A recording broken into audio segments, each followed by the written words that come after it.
Hi అండి. ఈరోజు మీకోసం ఒక కథ. పెళ్లి బాజాలు మోగుతున్నాయి. ఆ కళ్యాణ మండపం అంతా సందడిగా ఉంది.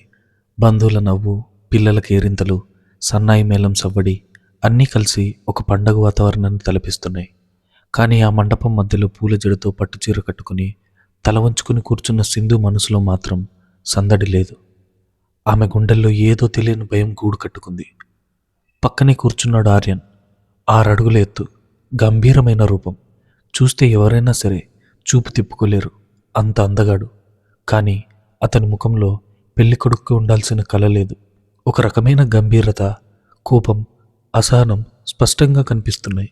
అగ్నిసాక్షిగా తాళి కడుతున్నప్పుడు కూడా అతని కళ్ళల్లో ఎలాంటి భావం లేదు. కేవలం ఒక యాంత్రికమైన పనిని ముగించినట్టుగా అనిపించింది. అమ్మాయి అబ్బాయి కాస్త సీరియస్ టైప్ అనుకుంటా, ఒక్కసారి కూడా నవ్వలేదు అని ఎవరో బంధువులు గుసగుసలాడటం సింధు చెవిన పడింది. సింధు గుండె మరింత వేగంగా కొట్టుకుంది.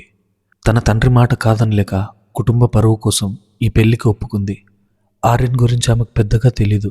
కేవలం బాగా సెటిల్ అయిన సంబంధమని, మంచి కుటుంబమని మాత్రమే తెలుసు. కానీ పెళ్లిపీటల మీద అతని ప్రవర్తన చూస్తుంటే తన భవిష్యత్తు ఎలా ఉండబోతుందోనన్న భయం ఆమెను వెంటాడుతోంది. అప్పగింతల కార్యక్రమం ముగిసింది. సింధు కన్నీళ్లతో తల్లిదండ్రులను వదిలి ఆర్యన్ కారులోకి ఎక్కింది. ఆర్యన్ డ్రైవింగ్ సీట్లో కూర్చున్నాడు. పక్క సీట్లో సింధు. కార్ స్టార్ట్ అయింది. దారి పొడవునా నిశ్శబ్దం, భయంకరమైన నిశ్శబ్దం. సింధు మెల్లగా తల తిప్పి ఆర్యన్ వైపు చూసింది. అతను డ్రైవింగ్ మీదే దృష్టి పెట్టాడు. పక్కన తన భార్య ఉందన్న స్పృహ కూడా అతనికి ఉన్నట్టే లేదు. ఆ ఏసీ కారులో కూడా సింధుకి చెమటలు పడుతున్నాయి. ఏదో ఒకటి మాట్లాడాలి అనుకుంది. ఏవండి అని సన్నని గొంతుతో పిలిచింది. ఆర్యన్ నుండి ఎలాంటి స్పందన లేదు. కనీసం తల కూడా తిప్పలేదు. సింధు మళ్ళీ ప్రయత్నించింది. మనం ఇంటికి వెళ్ళడానికి ఇంకా ఎంతసేపు పడుతుంది? సడన్గా ఆర్యన్ బ్రేక్ వేశాడు. టైర్ కీచ్మని శబ్దం చేశాయి. సింధు భయంతో వణికిపోయింది. ఆర్యన్ నెమ్మదిగా తల తిప్పి ఆమె వైపు చూశాడు. ఆ చూపుల్లో ఉన్న తీక్షణతకి సింధు గుండె ఆగిపోయినంత పనైంది. నోరు మూసుకొని కూర్చోలేవా? నీకు అవసరమైనప్పుడు నేను చెప్తాను, అనవసరంగా వాగొద్దు అని కఠినంగా అన్నాడు. అతని గొంతులో ఉన్నది కోపం కాదు, ఒక రకమైన అసహ్యం. సింధు షాక్ అయింది. కొత్తగా పెళ్ళైన భార్యతో మాట్లాడే పద్ధతి ఇదేనా? ఆమె కళ్ళల్లో నీళ్లు తిరిగాయి. కానీ భయంతో వాటిని ఆపుకుంది. మళ్ళీ నోరు విప్పి ధైర్యం చేయలేకపోయింది. ఆర్యన్ ఇల్లు చాలా పెద్దది, ఇంద్రభవనంలా ఉంది. పని మనుషులు వచ్చి సామాన్లు లోపలికి తీసుకెళ్లారు. ఆర్యన్ తల్లిదండ్రులు ఆప్యాయంగా పలకరించారు. కానీ ఆర్యన్ మాత్రం ఎవరితో మాట్లాడకుండా నేరుగా తన గదిలోకి వెళ్ళిపోయాడు. ఆ రాత్రి శోభనం గదిని అందంగా ముస్తాబు చేశారు. మల్లెపూల వాసన ఆ గది నిండా వ్యాపించి ఉంది. పట్టుచీరతో, మెడ నిండా బంగారు నగలతో సింధు ఆ గదిలోకి అడుగుపెట్టింది. ఆమె చేతిలో పాల గ్లాస్ ఉంది. చేతులు వణుకుతున్నాయి. గదిలో ఆర్యన్ బాల్కనీ వైపు చూస్తూ నిలబడి ఉన్నాడు. సింధు లోపలికి రాగానే తలుపు శబ్దం వినిపించింది. కానీ అతను వెనక్కి తిరగలేదు. సింధు నెమ్మదిగా మంచం దగ్గర నిలబడింది. గుండె దడదడలాడుతోంది. భర్తగా అతను ఎలా ఉంటాడు? ప్రేమగా దగ్గరకు తీసుకుంటాడా? లేక కారులో చూపించిన కోపాన్ని మళ్ళీ చూపిస్తాడా? నిమిషాలు గడుస్తున్నాయి. గదిలో ఉన్న గోడ గడియారం టిక్ టిక్మని శబ్దం తప్ప మరే శబ్దం లేదు. ఆ నిశ్శబ్దం సింధుని చంపేస్తోంది. సుమారు 6 గంటల తర్వాత ఆర్యన్ బాల్కనీ డోర్ వేసి లోపలికి వచ్చాడు. అతని చూపులు సింధు మీద పడ్డాయి. ఆ చూపుల్లో కామం లేదు, ప్రేమ లేదు, కనీసం జాలి కూడా లేదు. ఉన్నదల్లా ఒక రకమైన చల్లని క్రూరత్వం. అతను నెమ్మదిగా సింధు దగ్గరకు నడిచాడు. సింధు భయంతో వెనక్కి అడుగు వేసింది. కానీ మంచం అడ్డంగా ఉండటంతో అక్కడే ఆగిపోయింది. ఆర్యన్ ఆమెకు చాలా దగ్గరగా వచ్చి నిలబడ్డాడు. సింధు ఊపిరి బిగబట్టింది. అతను తనను తాకబోతున్నాడనుకుని కళ్ళు గట్టిగా మూసుకుంది. కానీ ఆర్యన్ ఆమెను తాకలేదు. ఆమె చెవి దగ్గరకు వచ్చి చాలా నెమ్మదిగా కానీ స్పష్టంగా ఇలా అన్నాడు. ఈ డ్రామాలన్నీ ఆపు సింధు. నీకు ఒక విషయం క్లియర్గా చెప్తాను. ఈ పెళ్లి కేవలం మా అమ్మ నాన్నల సంతోషం కోసమే చేసుకున్నాను. నా మనసులో నీకు చోటు లేదు. ఈ గదిలో నీకు చోటు లేదు. సింధు కళ్ళు తెరిచి నమ్మలేనట్టుగా అతని వైపు చూసింది. ఏమంటున్నారు? ఆర్యన్ వెటకారంగా నవ్వాడు. అర్థం కాలేదా? మళ్ళీ చెప్తాను విను. నువ్వు నా భార్యవని ఈ సమాజానికి మాత్రమే. ఈ 4 గోడల మధ్య నువ్వు నాకు ఎవరూ కాదు, ఒక పని మనిషి కంటే ఎక్కువ కాదు. సింధు గుండె ముక్కలైంది. చేతిలో ఉన్న పాల గ్లాస్ కింద పడిపోతుందేమో అన్నంతగా వణికిపోయింది. అలా ఎందుకంటున్నారు? నేనేం తప్పు చేసిన తప్పేంటంటున్నావా? నా జీవితంలోకి రావడమే నువ్వు చేసిన పెద్ద తప్పు అని ఆర్యన్ గట్టిగా అరిచాడు. ఆ అరుపుకి సింధు ఉలిక్కిపడింది. ఆర్యన్ కోపంతో గదిలో అటూ ఇటూ తిరుగుతూ మాట్లాడడం మొదలుపెట్టాడు. నాకు పెళ్లి మీద నమ్మకం లేదు, ప్రేమ మీద అసలే లేదు. కానీ మా వాళ్ళ బలవంతం మీద నిన్ను పెళ్లి చేసుకోవాల్సి వచ్చింది. నీ అమాయకత్వం, నీ అందం ఇవేమీ నా మీద పనిచేయవు. సో ఒక భర్తగా నా నుంచి ప్రేమను కానీ సాన్నిహిత్యాన్ని కానీ ఆశించకు. సింధుకి ఏం మాట్లాడాలో అర్థం కాలేదు. తన కలలన్నీ కళ్ళ ముందే కూలిపోతున్నాయి. తన తల్లి చెప్పిన మాటలు, బంధువులు చెప్పిన దీవెనలు అన్నీ అబద్ధాలేనా? మరి మరి నా జీవితం అని అడిగింది సింధు. గొంతు బొంగురుపోయింది. ఆర్యన్ ఆమె దగ్గరకు వచ్చి ఆమె గడ్డం పట్టుకుని పైకి లేపాడు. ఆ స్పర్శలో ప్రేమ లేదు, ఒక హెచ్చరిక ఉంది. నీ జీవితం ఇకపై నా ఇష్టం. నేను గీసిన గీత దాటకూడదు. ఈ గదిలో నువ్వు ఎక్కడ పడుకుంటావో నాకు అనవసరం. కానీ నా మంచం మీద మాత్రం కాదు. నా వస్తువులను తాకూడదు, నన్ను డిస్టర్బ్ చేయకూడదు. బయట అందరి ముందు నవ్వుతూ నటించాలి, కానీ లోపల ఇలాగే నరకం అనుభవించాలి. అతను ఆమెను విసిరేసినట్టుగా వదిలేశాడు. సింధు తూలి పక్కనున్న సోఫా మీద పడింది. Welcome to hell my dear wife అని అంటూ ఆర్యన్ చొక్కా విప్పి కూల్గా బాత్రూంలోకి వెళ్ళిపోయాడు. సింధు అక్కడే సోఫాలో ముడుచుకొని కూర్చుంది. కళ్ళ నుండి ఆగకుండా నీళ్లు కారుతున్నాయి. ఆ గదిలో ఉన్న మల్లెపూల వాసన ఆమెకు ఊపిరాడనీయకుండా చేస్తోంది. ఆ అందమైన గది ఒక జైల్లా అనిపిస్తుంది. అంతలో బాత్రూమ్ డోర్ తెరుచుకుంది. ఆర్యన్ ఫ్రెష్ అయి వచ్చాడు. సింధు వైపు కనీసం చూడకుండా మంచం మీద ఉన్న దిండు దుప్పటి తీసి నేల మీద విసిరేశాడు. ఆ సోఫా మీద పడుకో, లేదా నేల మీద పడుకో, నాకు సౌండ్ రాకూడదు అని చెప్పి లైట్ ఆఫ్ చేసి పడుకున్నాడు. చిమ్మ చీకటి, కేవలం బాల్కనీ నుండి వస్తున్న వెన్నెల వెలుతురు మాత్రమే ఉంది. సింధు ఆ చీకట్లో అలాగే కూర్చుండిపోయింది. తన మొదటి రాత్రి ఇలా ఉంటుందని కల్లో కూడా ఊహించలేదు. తన భర్త ఒక రాక్షసుడని ఇప్పుడే అర్థమైంది. ఎందుకు పాపం చేయలేదే, దేవుడు తన రాతని ఇంత దారుణంగా ఎందుకు రాశాడు? ఆ రాత్రంతా సింధుకు నిద్ర రాలేదు. సోఫాలో మోకాళ్లలో తలదాచుకుని ఏడుస్తూనే ఉంది. మంచం మీద ఆర్యన్ నిశ్చింతగా నిద్రపోతున్నాడు. అతని గురక శబ్దం ఆమె గుండెను కోసేస్తోంది. అతని ప్రశాంతత ఆమెకు పిచ్చెక్కిస్తోంది. ఉదయం 5 గంటలు. సూర్యోదయం ఇంకా పూర్తిగా కాలేదు. సింధు కళ్ళు మంట పుడుతున్నాయి. లేచి ఫ్రెష్ అవ్వడానికి బాత్రూమ్ వైపు వెళ్ళబోయింది. ఆగు అనే గంభీరమైన గొంతు వినిపించింది. సింధు విలుక్కిపడి వెనక్కి తిరిగింది. ఆర్యన్ అప్పుడే నిద్ర లేచి మంచం మీద కూర్చొని ఉన్నాడు. అతని జుట్టు చెదిరి ఉంది, కానీ కళ్ళల్లో ఆ కోపం అలాగే ఉంది. ఆ బాత్రూమ్ నాది, నువ్వు గెస్ట్ రూమ్ బాత్రూమ్ వాడుకో. నా పర్సనల్ స్పేస్లోకి నువ్వు రాకూడదని చెప్పానా లేదా? సింధు తలదించుకుంది. సారీ, అలవాటు మార్చుకో సింధు, లేకపోతే చాలా కష్టపడతావు అని హెచ్చరించాడు. సింధు మౌనంగా గది నుండి బయటకు వచ్చింది. బయట హాల్లో ఎవరూ లేరు. పని వాళ్ళు అప్పుడే పనులు మొదలు పెడుతున్నారు. ఒక కొత్త కోడలు ఉదయాన్నే ఇలా కళ్ళ నిండా నీళ్లతో, నలిగిపోయిన చీరతో గది నుండి బయటికి రావడం చూసి ఒక పని మనిషి ఆశ్చర్యంగా చూసింది. అమ్మగారు ఏమైంది అని అడిగింది. సింధు కళ్ళు తుడుచుకుని బలవంతంగా నవ్వింది. ఏం లేదు, కొత్త కదా, అమ్మ వాళ్ళు గుర్తొచ్చారు అని అబద్ధం చెప్పింది. ఆ అబద్ధం ఆమె జీవితంలో మొదటిది కాదు. ఇకపై ప్రతిరోజు అబద్ధాలు చెప్పాల్సిందేనేమో. తన భర్త మంచివాడని, తన కాపురం సజావుగా సాగుతుందని అందరినీ నమ్మించాలి. లోపల జరుగుతున్న యుద్ధం ఎవరికీ తెలియకూడదు. ఆ రోజు ఉదయం బ్రేక్ఫాస్ట్ టేబుల్ దగ్గర ఆర్యన్ తల్లిదండ్రులు సింధుని చాలా ప్రేమగా చూస్తున్నారు. బాగా నిద్రపట్టిందా అమ్మా అని ఆర్యన్ తల్లి అడిగింది. సింధు తల ఊపింది.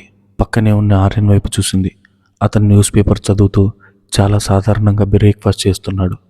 రాత్రి జరిగిన రాక్షస కాండకు ఇప్పుడు కనిపిస్తున్న మనిషికి అసలు సంబంధమే లేనట్టుగా ఉన్నాడు.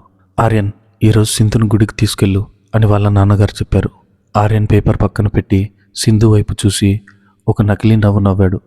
తప్పకుండా డాడ్, నా భార్యను తీసుకెళ్ళకపోతే ఎలా అని అన్నాడు. ఆ భార్య అనే పదం అతను పలికిన తీరు సింధుకు మాత్రమే అర్థమైంది. అందులో వెటకారం ఉంది. గుడికి వెళ్లే దారిలో మళ్ళీ అదే నిశ్శబ్దం. కారు గుడి ముందు ఆగింది.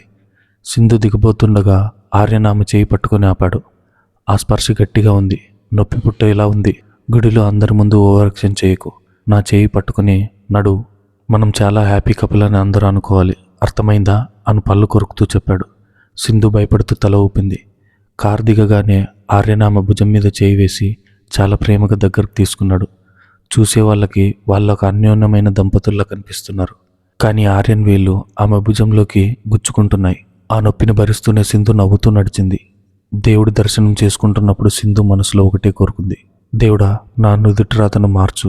ఈ రాక్షసుడు మనసులో మార్పు తీసుకురా, లేకపోతే నాకు ఈ నరకం నుంచి విముక్తి ప్రసాదించు. దర్శనమయ్యాక పూజారి గారు తీర్థమిస్తూ దీర్ఘ సుమంగళి భవ, మీరిద్దరూ కలకాలం ఇలాగే అన్యోన్యంగా ఉండాలి అని దీవించారు. ఆ దీవెన వినగానే సింధుకి నవ్వాలో ఏడవాలో అర్థం కాలేదు. పక్కనే ఉన్న ఆర్యన్ మాత్రం భక్తిగా నమస్కారం పెట్టుకున్నాడు. తిరుగు ప్రయాణంలో ఆర్యన్ కారు నిర్మానుష ప్రదేశంలో ఆపాడు. సింధు భయపడింది. ఎందుకు ఆపారు? ఆర్యన్ స్టీరింగ్ మీద చేతులు వేసి సీరియస్గా ఆమె వైపు తిరిగాడు. సింధు, నీకొక విషయం చెప్పాలి. నిన్న రాత్రి నేను చెప్పిన రూల్స్ కేవలం శాంపిల్ మాత్రమే. అసలు సినిమా ముందుంది. ఏం చేయబోతున్నారు? సింధు గొంతు వణికింది. నిన్ను విడాకులు ఇవ్వమని నేను అడగను. ఆ పని నువ్వే చేయాలి. నా టార్చర్ భరించలేక నువ్వే ఈ ఇంటి నుంచి పారిపోయేలా చేస్తాను. అప్పుడు మా వాళ్ళకి నేను చెప్పొచ్చు, చూడండి తనే వెళ్ళిపోయింది, నా తప్పు లేదని. So be ready. ఈ రోజు నుండి ప్రతి క్షణం నీకు ఒక పరీక్షే. సింధు కళ్ళల్లో నీళ్లు సుడులు తిరిగాయి. నేను మీకేం అన్యాయం చేశానండి? ఎందుకింత పగ? ఆర్యన్ కళ్ళల్లో ఒక క్షణం ఏదో బాధ కదిలింది. కానీ వెంటనే అది మాయమైపోయింది. అవన్నీ నీకు అనవసరం. నీ డ్యూటీ ఏంటంటే బాధపడటం, ఏడవటం, చివరికి ఓడిపోవడం. కార్ మళ్ళీ స్పీడ్గా ముందుకు కదిలింది. గాల్లో సింధు కన్నీళ్ళు ఆవిరైపోయాయి. కానీ ఆమె మనసులో ఒక చిన్న మూల ఎక్కడో ఒక మొండి ధైర్యం పుట్టుకొచ్చింది. నేను పారిపోను, నేను ఓడిపోను. నువ్వు ఎంత రాక్షసుడివైనా నీ మనసులో ఎక్కడో ఒక మనిషి ఉండే ఉంటాడు. ఆ మనిషిని బయటకు తీస్తాను. ఈ తాలికి ఉన్న విలువ ఏంటో నీకు చూపిస్తాను ఆర్యన్ అని మనసులో శపథం చేసుకుంది సింధు. కానీ ఆమెకు తెలియదు, ఆర్యన్ అనే ఈ తుఫాన్ని ఎదుర్కోవడం అంటే మృత్యువుతో చెలగాటమని. ఉదయం 6 గంటలు. కిటికీ కర్టన్స్ అందులోంచి సూర్యకిరణాలు గదిలోకి ప్రవేశిస్తున్నాయి. సింధు సోఫాలోనే ముడుచుకొని పడుకుంది. రాత్రంతా ఏడ్చి ఏడ్చి అలసిపోయి ఎప్పుడో నిద్రపోయింది. మెలకువ రాగానే ఉలిక్కిపడి లేచింది. ముందుగా ఆమె చూపు మంచం మీదకు వెళ్ళింది. అక్కడ ఆర్యన్ లేడు. సింధు గాబరాగా లేచి కూర్చుంది. అయ్యో, ఆయన అప్పుడే లేచిపోయారా? నేను ఇంకా నిద్రపోతున్నానే. తెలిస్తే మళ్ళీ ఏం గొడవ చేస్తారో అని భయపడుతూ గడియారం వంక చూసింది. సమయం 6 దాటింది. ఆమె గబగబా లేచి దుప్పటి మడత పెట్టి సోఫాని సర్దింది. అంతలో బాత్రూమ్ నుండి నీళ్ల శబ్దం వినిపించింది. ఆర్యన్ స్నానం చేస్తున్నాడు.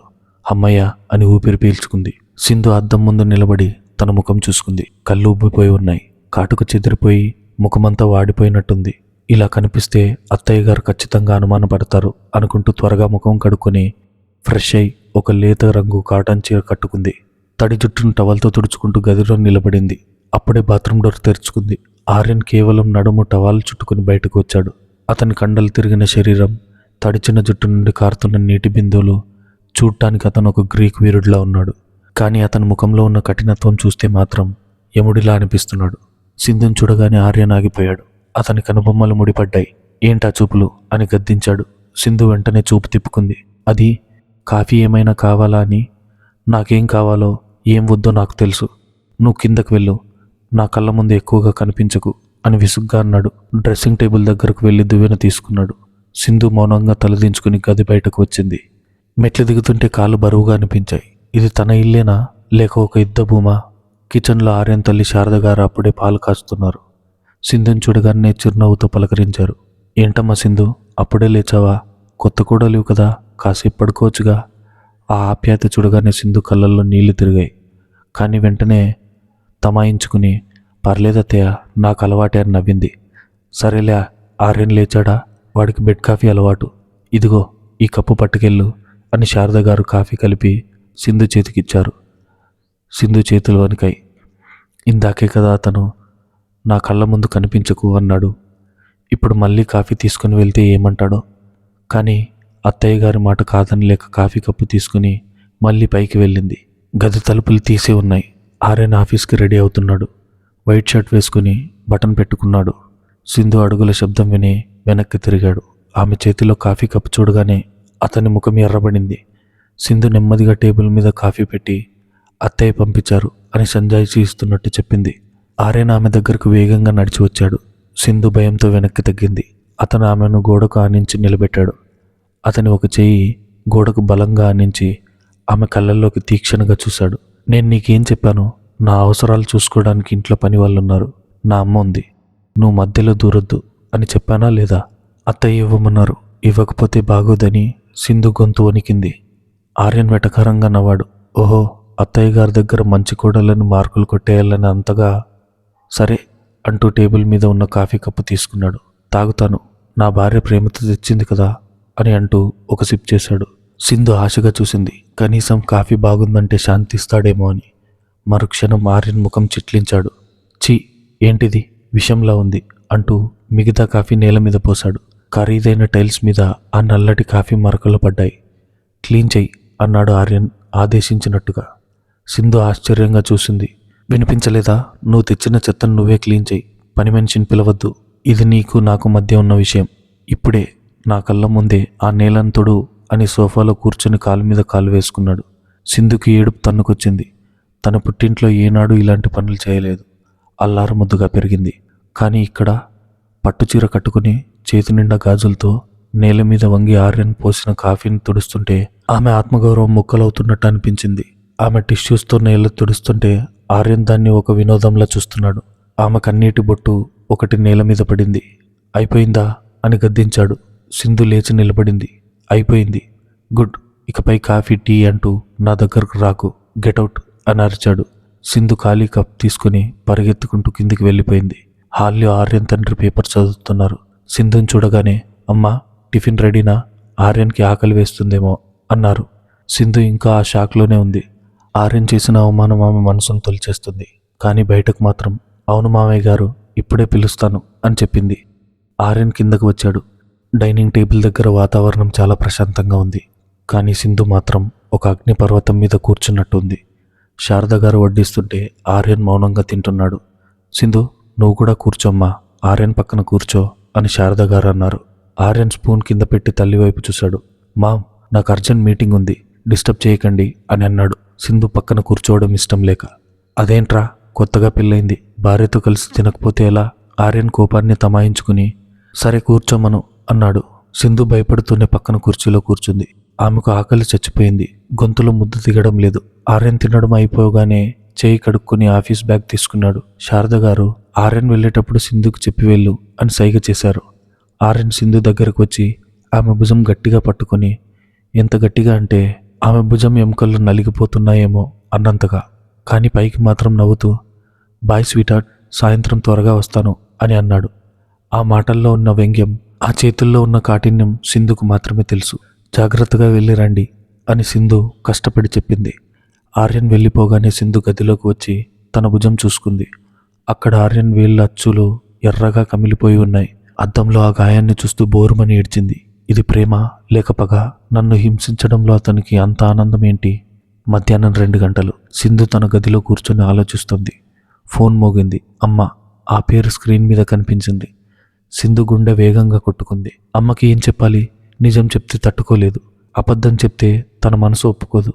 కన్నీళ్ళు తుడుచుకొని గొంతు సరి చేసుకుని ఫోన్ లిఫ్ట్ చేసింది. హలో అమ్మా. సింధు, ఎలా ఉన్నావే తల్లి? అల్లుడు గారు ఎలా ఉన్నారు? నిన్న రాత్రి బాగా నిద్ర పట్టిందా? కొత్త ఇల్లు కదా, బెంగ ఉందేమో అని చేశాను. తల్లి గొంతులో ఎంతో ఆతృత. సింధు పెదవు కొరుక్కుంది. ఏడుపు పొంగుకొస్తోంది. నేను చాలా బాగున్నానమ్మా. ఆయన చాలా బాగా చూసుకుంటున్నారు. ఇల్లు చాలా పెద్దది. అత్తయ్య గారు మావయ్య గారు సొంత కూతురులా చూసుకుంటున్నారు అని గడగడ అబద్ధాలు చెప్పేసింది. అమ్మయ్య, అది చాలే తల్లి, మాకు కావాల్సింది అదే. అల్లుడు గారు పక్కనున్నారా? ఒక్కసారి ఇవ్వు, మాట్లాడతాను. సింధు ఉలిక్కిపడింది. ఆయన ఆఫీస్కి వెళ్ళారమ్మా, సాయంత్రం వచ్చాక చేపిస్తాను. సరేలే, నువ్వు సంతోషంగా ఉంటే చాలు, ఏదైనా కష్టం ఉంటే చెప్పే అని అమ్మ ఫోన్ పెట్టేసింది. ఫోన్ కట్ చేసిన తర్వాత సింధు మంచం మీద బోర్లా పడుకొని ఏడ్చింది. క్షమించమ్మా, నీకు అబద్ధం చెప్పాల్సి వస్తుంది. నేను నరకంలో ఉన్నానని తెలిస్తే మీరు బతకలేరు. సాయంత్రం 7 గంటలు. ఆర్యన్ ఇంటికి వచ్చాడు. ముఖం చాలా సీరియస్గా ఉంది. హాల్లో ఎవరూ లేరు. నేరుగా గదిలోకి వచ్చాడు. సింధు సోఫాలో కూర్చుని ఏదో పుస్తకం చదువుతుంది. ఆర్యన్ రాగానే లేచి నిలబడింది. ఆర్యన్ టై విప్పుతూ, నీకు ఫోన్ మాట్లాడడం వచ్చా అని అడిగాడు సడన్గా. సింధు అర్థం కాక చూసింది. ఏంటి? మధ్యాహ్నం మీ అమ్మతో మాట్లాడావు కదా, ఆయన చాలా బాగా చూసుకుంటున్నారు, దేవతలా చూస్తున్నారు అని ఏదేదో వాగటం కాదు. సింధు షాక్ అయింది. మీకెలా తెలుసు? ఆర్యన్ నవ్వుతూ తన జేబులోంచి ఫోన్ తీసి ఒక రికార్డింగ్ ఆన్ చేశాడు. అది సింధు అమ్మతో మాట్లాడిన కాల్ రికార్డింగ్. నీ ఫోన్లో నేను ఆటోమేటిక్ కాల్ రికార్డింగ్ యాప్ వేయించాను. నువ్వు ఎవరితో ఏం మాట్లాడినా నాకు తెలిసిపోతుంది. సో నా గురించి ఎవరికైనా కంప్లైంట్ చేద్దామని అనుకుంటే మర్చిపో. సింధుకు మాటలు రాలేదు. తన ప్రైవసీకి కూడా చోటు లేదు. తన సొంత తల్లితో మాట్లాడే మాటలు కూడా ఇతను వింటాడు. ఎందుకండి ఇలా చేస్తున్నారు? నన్ను నమ్మరా అని అడిగింది. ఆర్యన్ ఆమె దగ్గరకు వచ్చి వేలు చూపిస్తూ హెచ్చరించాడు. నమ్మకం అనేది మనుషుల మీద ఉంటుంది, నీలాంటి వాళ్ళ మీద కాదు. అయినా నువ్వు అబద్ధం చాలా బాగా చెప్పావే. ఆయన చాలా బాగా చూసుకుంటున్నారు. నిజంగా నేను నిన్ను అంత బాగా చూసుకుంటున్నానా? అతను వెటకారంగా ఆమె చెంపను తట్టాడు. గుడ్, ఇలాగే నటించు. అందరి ముందు మనం హ్యాపీ కపుల్. కానీ ఈ రూమ్లో మాత్రం నువ్వు ఒక ఖైదీవి, అది గుర్తుపెట్టుకో అని చెప్పి బాత్రూంలోకి వెళ్ళిపోయాడు. ఆ రాత్రి భోజనం దగ్గర ఒక చిన్న సంఘటన జరిగింది. సింధు వడ్డించడానికి ప్లేట్ తీసుకుంది. ఆర్యన్కి కారం పొడి అంటే ఇష్టమని అత్తయ్య చెప్పారు. సింధు కొంచెం కారం పొడి వేసి నెయ్యి వేయబోయింది. చేయి జారి నెయ్యి గిన్నె ఆర్యన్ చేతి మీద పడింది. వేడి నెయ్యి అది. ఆ అంటూ ఆర్యన్ గట్టిగా అరిచాడు. చేయి వెనక్కి లాక్కున్నాడు. అయ్యో సారీ సారీ అంటూ సింధు గాబరాగా ఆర్యన్ చేయి పట్టుకుని చూసింది. అక్కడ ఎర్రగా కమిలింది. ఆర్యన్ అందరి ముందే ఆమె చేతిని విసిరికొట్టాడు. కళ్ళు కనిపించడం లేదా? గుడ్డిదానివా? వేడి నెయ్యి మీద పోస్తావా అని అరిచాడు. అతని గొంతులో కోపం కట్టలు తెంచుకుంది. మామయ్య గారు కల్పించుకున్నారు. ఆర్యన్, ఏంట అరుపులు? పాపం, కావాలని చేయలేదు కదా. చిన్న పొరపాట. నా చేయి కమిలిపోయింది డాడ్. ఈమె కనీసం వడ్డించడం కూడా రాదు. అసలు ఈమెకి ఏం పని రాదు. ఇంకెప్పుడు నా ప్లేట్ దగ్గరకు రాకు అని ఆర్యన్ కోపంగా ప్లేట్ని పక్కకు నెట్టేసి లేచి వెళ్ళిపోయాడు. సింధు అక్కడే నిలబడిపోయింది. కళ్ళల్లో నీళ్లు సుడులు తిరుగుతున్నాయి. శారద గారు వచ్చి ఆమెను ఓదార్చారు. ఏడవకు తల్లి, వాడికి కోపం ఎక్కువ, ఆఫీస్ టెన్షన్లో ఉంటాడు. నువ్వు వెళ్ళి ఐస్ ముక్కలు పెట్టు అని చెప్పారు. సింధు కిచెన్లోకి వెళ్ళి ఐస్ క్యూబ్స్ తీసుకుని వణుకుతున్న చేతులతో పైకి గదిలోకి వెళ్ళింది. ఆర్యన్ బాల్కనీలో నిలబడి సిగరెట్ తాగుతున్నాడు. అతనికి స్మోకింగ్ అలవాటు లేదని సింధు అనుకుంది. కానీ ఇప్పుడు చూసి షాక్ అయింది. ఏవండి, ఐస్ అని సన్నగా పిలిచింది. ఆర్యన్ వెనక్కి తిరిగి ఆమె చేతిలో ఉన్న ఐస్ బౌల్ చూశాడు. సిగరెట్ని అక్కడే ఉన్న యాస్ట్రేలు ఆర్పేసి ఆమె దగ్గరకు వచ్చాడు. నాకు భౌతికంగా తగిలే గాయాల కంటే నువ్వు నా జీవితంలో ఉండటం వల్ల కలిగే గాయమే పెద్దది సింధు. ఈ చిన్న చిన్న గాయాలు నన్ను ఏం చేయలేవు. కానీ నువ్వు చేసే ఈ అమాయకపు నటన ఉంది చూడు, అది నన్ను చంపేస్తుంది. నేను నటించడం లేదండి, నిజంగానే చేయి జారింది. Please ice పెట్టుకొనివ్వండి. ఆర్యన్ ఆమె చేతిలో ఉన్న గిన్నెను లాక్కుని టేబుల్ మీద విసిరేశాడు. వద్దన్నాను కదా. నాకు నీ సేవలు అవసరం లేదు. ఈ రోజు నుండి నీకు ఇంకో శిక్ష. ఏంటి? రోజు మార్చి రోజు నువ్వు నేల మీద పడుకోవడం అవసరం లేదు. ఈ రోజు నుంచి బాల్కనీలో పడుకో. లోపల ఏసీ నీకు పడకపోవచ్చు, బయట గాలి బాగా తగులుతుంది అని క్రూరంగా నవ్వాడు. బయట దోమలుంటాయి, చలిగా ఉంటుంది. కానీ ఆర్యన్ కనికరించలేదు. బాల్కనీ డోర్ లాక్ చేసి కర్టన్స్ వేశాడు. సింధు బాల్కనీలో కూర్చుండిపోయింది. గ్లాస్ డోర్లోంచి చూస్తే ఆర్యన్ ప్రశాంతంగా మంచం మీద పడుకుని ల్యాప్టాప్ చూసుకుంటున్నాడు. సింధు ఆ చలిలో ఆ సిమెంట్ నేల మీద కూర్చొని ఆకాశం వైపు చూస్తుంది. ఎందుకు ఆర్యన్ ఇంత కఠినంగా మారాడు? అతని గతమేంటి? నన్ను ఎందుకింత ద్వేషిస్తున్నాడు? కేవలం ఇష్టం లేని పెళ్లి చేసుకున్నందుకేనా? లేక వేరే కారణం ఉందా? ఆమెకు ఆ రాత్రి సమాధానం దొరకలేదు. కేవలం చలి, కన్నీళ్లు, ఒంటరితనం మాత్రమే తోడుగా నిలిచాయి. ఆర్యన్ నిద్రపోయాక సింధు కిటికీ అద్దం మీద చేయి వేసింది, లోపల నిద్రపోతున్న భర్తను చూస్తూ. నేను ఓడిపోను ఆర్యన్. నీ ద్వేషాన్ని ప్రేమగా మార్చే వరకు నేను ఇక్కడే ఉంటాను. ఈ మౌన యుద్ధంలో గెలుపు నాదే అవ్వాలి అని దృఢంగా అనుకుంది. కానీ ఆమెకు తెలీదు, రేపు ఉదయం ఆర్యన్ ఆమె కోసం ఇంకో పెద్ద షాక్ రెడీ చేసి ఉంచాడని. అది ఆమె కుటుంబాన్ని, ఆమె పరువుని రోడ్డు మీదకు లాగే సమస్య అని ఆమె ఊహించలేదు. రాత్రి గడిచిపోయింది. కానీ ఆ రాత్రి సింధు జీవితంలో ఒక పీడకలలా మిగిలిపోయింది. తెల్లవారుజాము 4 గంటలు. బయట చలిగాలి ఎముకలు కొరుకుతోంది. బాల్కనీ సిమెంట్ నేల మీద ఒక మూలను మోకాళ్ళలో తలదాచుకుని వణుకుతూ కూర్చుంది సింధు. ఆమె శరీరం మంచులా చల్లబడిపోయింది. కళ్ళల్లో నీళ్లు కూడా గడ్డకట్టుకుపోయేమో అన్నట్టుగా ఎర్రగా ఉన్నాయి. లోపల గదిలో అలారం మోగుతుంది. ఆర్యన్ కదిలాడు. బద్ధకంగా కళ్ళు తెరిచి పక్కన చూశాడు. మంచం ఖాళీగా ఉంది. వెంటనే అతనికి రాత్రి గుర్తొచ్చింది. ఒక పక్కన నవ్వుకుంటూనే మరో పక్క విసుగ్గా లేచి బాల్కనీ డోర్ దగ్గరకు వెళ్ళాడు. కర్టన్ తీసి చూశాడు. అక్కడ సింధు దీనస్థితిలో ఒక ముద్దలో ముడుచుకుని ఉండడం చూసి అతని మనసులో చిన్న జాలి కూడా కలగలేదు. పైగా ఇప్పుడు ఆమెను లోపలికి రానివ్వకపోతే అమ్మ వాళ్ళు చూస్తే నా పరువు పోతుంది అనే స్వార్థం మాత్రం అతనికి ఉంది. సింధు అంటూ డోర్ తీశాడు ఆర్యన్. ఆ పిలుపుకి సింధు నెమ్మదిగా తల పైకెత్తింది. ఆమె చూపు మసకబారింది. శరీరం సహకరించడం లేదు. లేవడానికి ప్రయత్నించింది, కానీ కాళ్ళు మొద్దుబారిపోయి కింద పడిపోయింది. ఆర్యన్ చిరాకు పడుతూ ఆమె దగ్గరకు వంగి ఆమె చేతిని బలవంతంగా పట్టుకొని లాగాడు. లే, డ్రామాలు చేయకు. ఎవరైనా చూస్తే నాకేదో రాక్షసుడిలా బిల్డప్ ఇద్దామనా అని గద్దించాడు. సింధు మాట్లాడలేకపోయింది. ఆమె నోటి నుండి మాట రావడం లేదు. ఆర్యన్ ఆమెను ఈడ్చుకుంటూ గదిలోకి తీసుకొచ్చి సోఫా మీద పడేశాడు.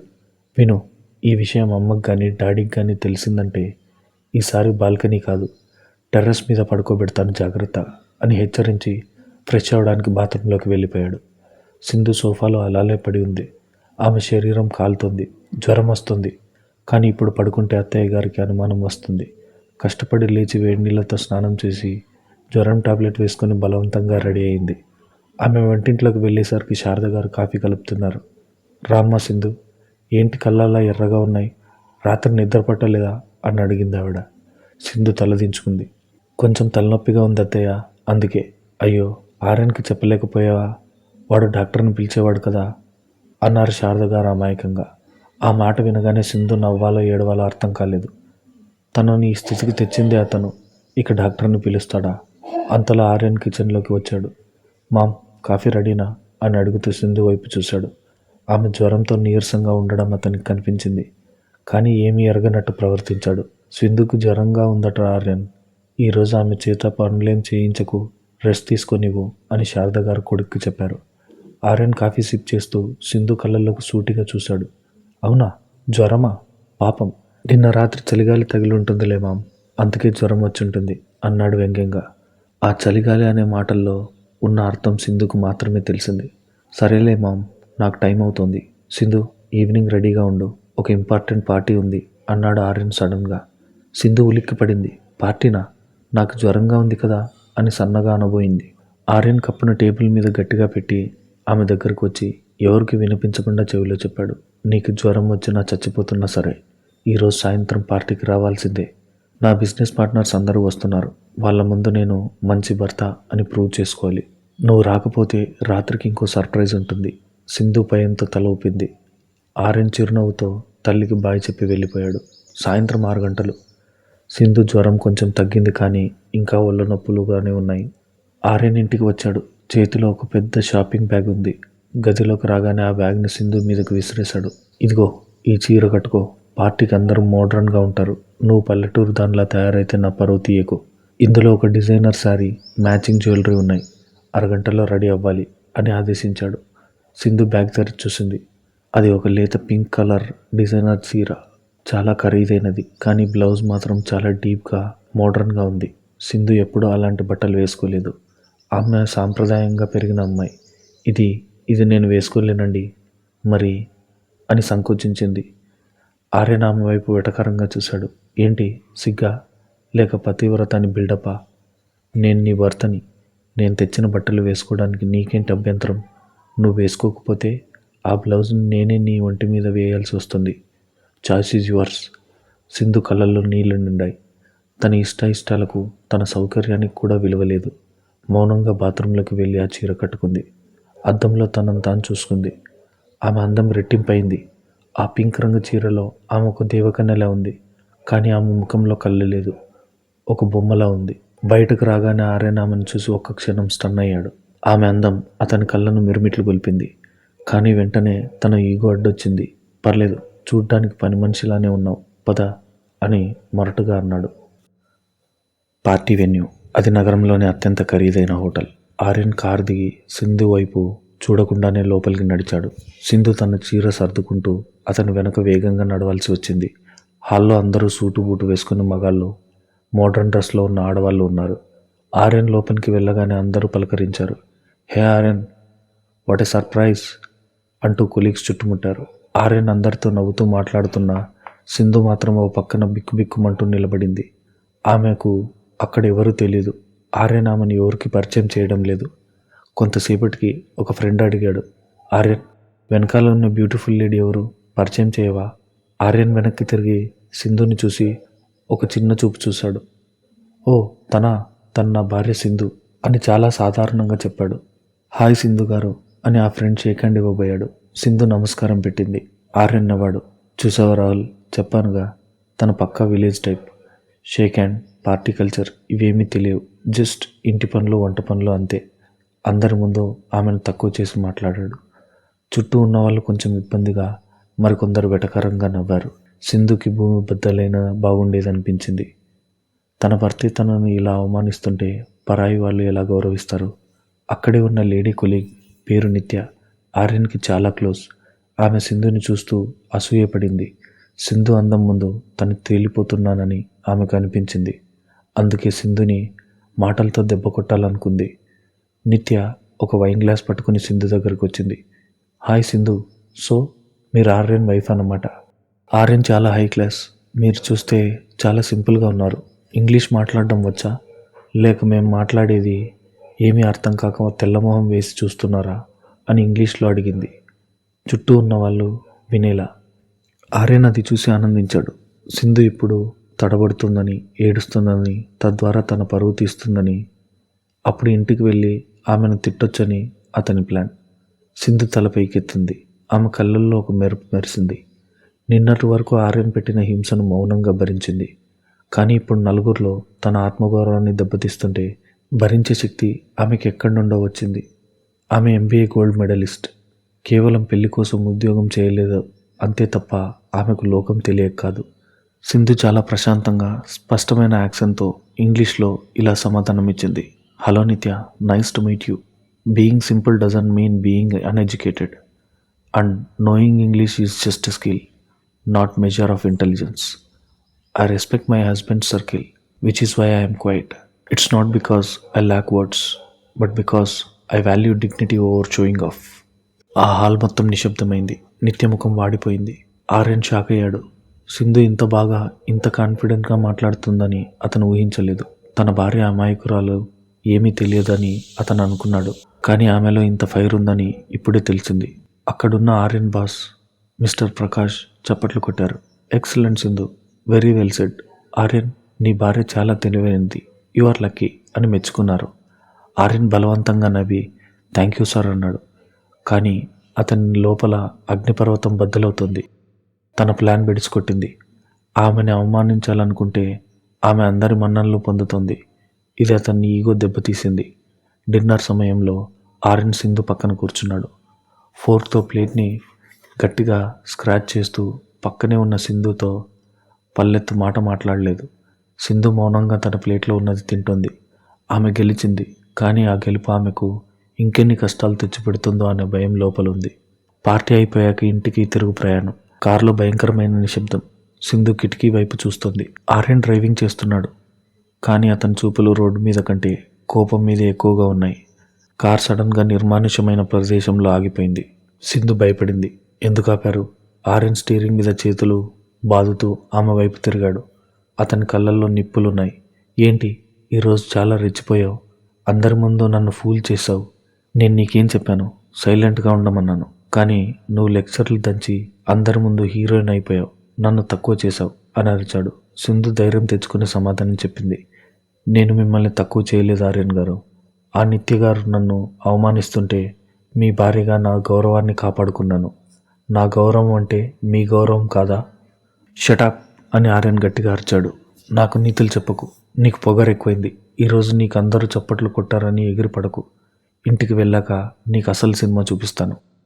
ఆర్యన్ కారు స్టార్ట్ చేయబోతుండగా సింధుకి విపరీతమైన కళ్ళు తిరుగుతున్నాయి. ఉదయం నుండి జ్వరం, ఆఫీస్ పార్టీ టెన్షన్స్, ఇప్పుడు ఈ గొడవ. ఆమె శరీరం తట్టుకోలేకపోయింది. ఆర్యన్ గారు, నాకు అంటూ సింధు కళ్ళు తిరిగి సీట్లో పక్కకు వాలిపోయింది. ఆర్యన్ మొదట ఆమె నటిస్తోంది అనుకున్నాడు. లే, ఈ యాక్టింగ్లు నా దగ్గర వద్దు అని ఆమెను కుదిపాడు. కానీ సింధు కదలలేదు. ఆమె శరీరం కాలుతోంది, ముఖం పాలిపోయింది. ఆర్యన్కి కొంచెం భయం వేసింది.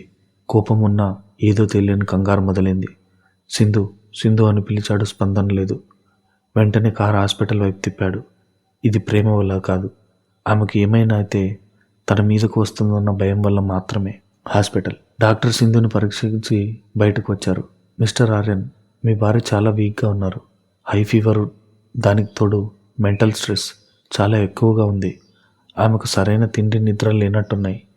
ఇలాగే కంటిన్యూ అయితే ఆమె గుండె మీద ప్రభావం పడుతుంది. అసలు ఆమెను చూసుకుంటున్నారా లేదా అని డాక్టర్ కోపంగా అడిగారు. ఆర్యన్ తలదించుకున్నాడు. సారీ డాక్టర్, వర్క్ టెన్షన్ ఉంటే ఆఫీస్లో చూపించండి, భార్య మీద కాదు. ఆమెను ఇప్పుడు ఇంటికి తీసుకెళ్ళొచ్చు, కానీ రెస్ట్ చాలా అవసరం. ఆమెను ఏడిపించకండి అని చెప్పి డాక్టర్ వెళ్ళిపోయారు. సింధుకి సెలైన్ ఎక్కించారు. ఆమె మత్తులో ఉంది. ఆర్యన్ ఆమె పక్కన కూర్చున్నాడు. ఆ బెడ్ మీద నిస్సాయంగా పడుకున్న సింధుని చూస్తుంటే మొదటిసారి ఆర్యన్ మనసులో ఏదో అలజడి మొదలైంది. అతని చేతులు తెలియకుండానే ఆమె చేతిని తాకాయి. ఆమె చేయి చల్లగా ఉంది. ఎందుకు సింధు, ఎందుకు నన్ను ఎదురిస్తావు? నా మాట వింటే ఈ పరిస్థితి వచ్చేది కాదు కదా అని తనలో తానే గొనుక్కున్నాడు. తన తప్పుని ఇంకా ఒప్పుకోలేదు. ఆమె మీదే నెట్టేస్తున్నాడు. కొంతసేపటికి సింధు కళ్ళు తెరిచింది. ఆమె హాస్పిటల్ బెడ్ మీద ఉంది. పక్కన ఆర్యన్ కూర్చొని నిద్రపోతున్నాడు. ఆ దృశ్యాన్ని చూసి సింధు ఆశ్చర్యపోయింది. రాక్షసుడు కూడా నిద్రపోతాడా అనుకుంది. ఆమె కదిలేసరికి ఆర్యన్ లేచాడు. వెంటనే తన చేతిని వెనక్కి తీసుకుని మళ్ళీ ఆ కోపాన్ని ముఖంలోకి తెచ్చుకున్నాడు. లేచావా? పద, ఇంటికి వెళ్దాం. నీ వల్ల నా నిద్ర పాడైంది అని విసుక్కున్నాడు. థ్యాంక్స్ అండి, హాస్పిటల్కి తెచ్చినందుకు అని సింధు నీరసంగా అంది. ఆర్యన్ ఆమె వైపు చూడకుండా, నీ మీద ప్రేమతో కాదు, నువ్వు చస్తే పోలీస్ కేసు నా మీద అవుతుందని తెచ్చాను అంతే అని కఠినంగా చెప్పాడు. కానీ సింధు అతని కళ్ళల్లో అబద్ధాన్ని చూసింది. అతను ఎంత దాచాలనుకున్నా ఆ సమయంలో ఏదో చిన్న భయం అతని కళ్ళల్లో కనిపించింది. ఇంటికి వచ్చాక ఆర్యన్ సింధుని గదిలో దింపాడు. డాక్టర్ రెస్ట్ తీసుకోమన్నాడు. సో ఈ రోజుకి నిన్ను బాల్కనీలో పడుకోబెట్టడం లేదు. ఆ సోఫా మీద పడుకో, కానీ ఒక్క శబ్దం కూడా రాకూడదు అని చెప్పి లైట్స్ ఆఫ్ చేశాడు. సింధు సోఫాలో పడుకుంది. ఈరోజు ఆమెకు ఒక విషయం అర్థమైంది. ఆర్యన్ ఎంత కఠినంగా ఉన్నా అతనిలో ఎక్కడో ఒక మూల మానవత్వం ఇంకా మిగిలే ఉంది. దాన్ని తట్టి లేపాలి. మరుసటి రోజు ఉదయం సింధు లేచేసరికి ఆర్యన్ జిమ్కి వెళ్ళాడు. ఆమె డ్రెస్సింగ్ టేబుల్ సర్దుతుండగా ఆర్యన్ ఫోన్ మోగింది. స్క్రీన్ మీద పేరు లేదు, కేవలం ప్రైవేట్ నెంబర్ అని ఉంది. సింధు ఫోన్ ఎత్తాలా వద్దా అని ఆలోచిస్తుండగా కాల్ కట్ అయింది. వెంటనే ఒక మెసేజ్ వచ్చింది. లాక్ స్క్రీన్ మీద ఆ మెసేజ్ కనిపించింది. ఆ మెసేజ్ చూడగానే సింధు గుండె ముక్కలైపోయింది. మెసేజ్లో ఇలా ఉంది: హ్యాపీ యానివర్సరీ ఆర్యన్, నువ్వు పెళ్లి చేసుకుని సంతోషంగా ఉండొచ్చు, కానీ నేను మాత్రం ఇంకా నరకంలోనే ఉన్నాను. నిన్ను ఎప్పటికీ క్షమించను. శ్వేత. సింధు చేతిలో నుండి దుమ్ము దులిపే గుడ్డ కింద పడింది. శ్వేత? ఎవరి శ్వేత? ఆర్యన్ గతంలో ఎవరున్నారు? నేను నరకంలో ఉన్నాను అని ఎందుకు మెసేజ్ చేసింది? ఆర్యన్ ప్రవర్తనకి ఈ శ్వేతకి ఏమైనా సంబంధం ఉందా? అప్పుడే బాత్రూమ్ డోర్ తెరుచుకుంది. ఆర్యన్ టవల్తో తల తుడుచుకుంటూ బయటకు వచ్చాడు. సింధు ఫోన్ వైపు భయంగా చూస్తుండడం గమనించాడు. వేగంగా వచ్చి ఫోన్ లాక్కున్నాడు. స్క్రీన్ మీద మెసేజ్ చూశాడు. అంతే, ఆర్యన్ ముఖం రౌద్రంగా మారిపోయింది. అతని కళ్ళు నిప్పులు కక్కాయి. నువ్వు ఈ మెసేజ్ చదివావా అని గర్జించాడు. సింధు భయంతో వెనక్కి జరిగింది. లేదండి, జస్ట్ ఇప్పుడే వచ్చింది, నేను చూడలేదు అని అబద్ధం చెప్పింది. ఆర్యన్ ఆమె గొంతు పట్టుకుని గోడకు అదిమి పెట్టాడు. అబద్ధం చెప్పకు, నీ కళ్ళు చెప్తున్నాయి నువ్వు చదివావని. ఎవరామె అని అడగాలనుకుంటున్నావు కదా, అడుగు చెప్తాను. అతని పిచ్చి చూస్తుంటే సింధుకు ఊపిరాడటం లేదు. వదిలేయండి ఆర్యన్, ప్లీజ్. ఆర్యన్ ఆమెను వదిలేసి చేతిలో ఉన్న ఫోన్ని నేలకేసి కొట్టాడు. ఫోన్ ముక్కలైంది. నా గతం జోలికి రావద్దని చెప్పాను. అది ఒక శ్మశానం. దాన్ని తవ్వితే నువ్వు కూడా అందులో పాతిపడబెడతావు. మైండ్ ఇట్ అని అరుస్తూ గదిలోంచి బయటికి వెళ్ళాడు. సింధు గోడ కానుకుని అలాగే కూర్చుండిపోయింది. ఆ మెసేజ్, ఆర్యన్ రియాక్షన్ ఇవన్నీ చూస్తుంటే ఆర్యన్ ఇలా శాడిస్లా మారడానికి వెనుక ఏదో బలమైన కారణం ఉందని సింధుకు స్పష్టంగా అర్థమైంది. ఎవరా శ్వేత? ఆమె వల్ల ఆర్యన్ మోసపోయాడా, లేక ఆర్యన్ ఆమెను మోసం చేశాడా? నేను తెలుసుకోవాలి. నా కాపురం నిలబడాలంటే ఆ గతం నేను తెలుసుకోవాలి.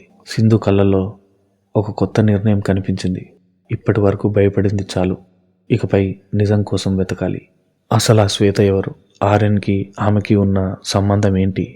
తెలుసుకోవాలంటే ఈ ఛానల్ని సబ్స్క్రైబ్ చేసుకొని నెక్స్ట్ పార్ట్ కోసం వెయిట్ చేయండి.